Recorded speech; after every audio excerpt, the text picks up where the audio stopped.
السلام عليكم. اليوم ان شاء الله جبت لكم واحد الماسك الصراحه اللي رائع. ماسك خطير اللي غادي ديريه وغادي تشكريني عليه.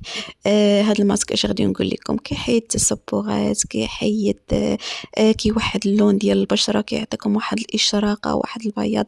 ما نعاودش لكم واحد الشقشقه غتوري عندكم في البشره ديالكم، غيولي كيشقشق بالبيوضه الا تبعتي هاد الوصفه راه فيها غير 3 ديال المكونات اللي متواجدين في اي دار. كيف ما كتشوفي عندي هنايا واحد البطاطا الصغيره، يعني باش ما تقولوش ليا البطاطا راه ولات 160 الف فرنك، يعني ديروا غير بطاطا صغيره هذه راه غادي تكفيكم انكم ديروا الماسك حتى 3 ديال المرات، اولا 3 ديال الاشخاص ولا 4 في الدار.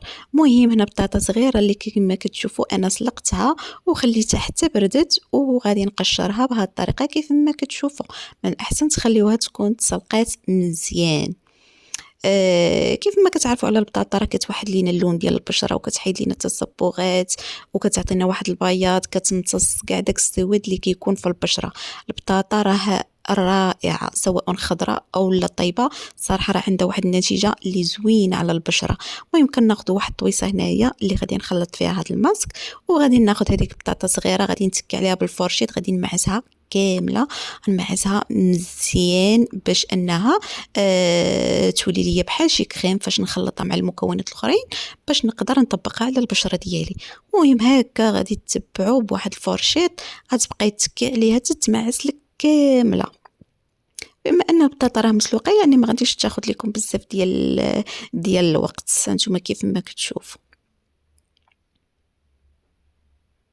كيف ما قلت لكم راه بطاطا صغيره راه غتعطيكم واحد الكميه اللي كافيه، تقدري تطبقي منها وتخليها في الثلاجه، تغطيها وتخليها في الثلاجه حتى الغد ليه ماشي مشكله مع الدب فاش غادي تدرك، وتعاودي تطبقيها باش ما يعني باش ما نخسروش هذاك الماسك اللي غادي يبقى اولا نلوحوه.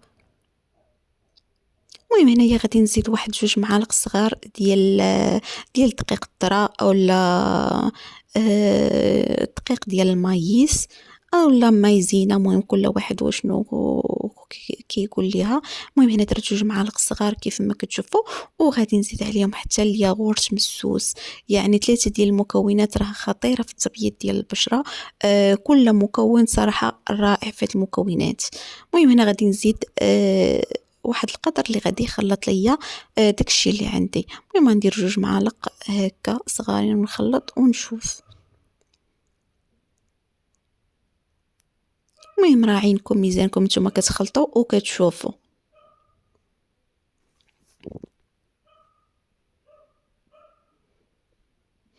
المهم صافي في هذه اللحظه راه كيكون الماسك صراحه واجد. واش غادي نقول لكم، هذا الماسك راه تعطيوه 10/10 لان صراحه النتيجه ديالو من اول مره غادي تشوفي البشره ديالك كتبيض وكتصفى. يعني من اول مره غادي ديري هذا الماسك غادي تلاحظي الفرق بين قبل وبين بعد. المهم هنا كيف ما كتشوفوا راني زدت واحد المعلقه باش يكون القوام ديالو هو هذاك. كيف ما كتشوفوا انا غادي نطبق من هذا الماسك وراه غادي يبقى عندي كيف ما قلت لكم، غادي نغطي عليه وغادي نحطه في الثلاجه. المهم على بشره نقيه اولا الا كنتو دايرين شي كوماج بالقهوه والعسل والزيت راه كيكون احسن، بان البشره راه كتستافد اكثر. البشره كتكون نقيه كتستافد لينا من الماسك. المهم كنطبقوا الماسك بهذه الطريقه، كنديروا واحد الطبقه اللي سميكه على البشره صافي، وكتسكاو وكتريلاساو حتى كينشف ليكم هذا الماسك واحد 25 دقيقه حتى نص ساعه. ونوضي على اللوغومي وغسليه بالماء بارد وعاودي بالماء سخون، صراحه راه كيعطيك نتيجه رائعه. المهم الوصفه ديال هذا النهار هو هذا ماسك رائع. تنتمنى لنا الاعجاب ديالكم، ما تبخلوش عليا باللايكات ديالكم بالتعاليق ديالكم. المهم ما بقى ليا الا نقول لكم بسلام عليكم الى فيديو اخر ان شاء الله.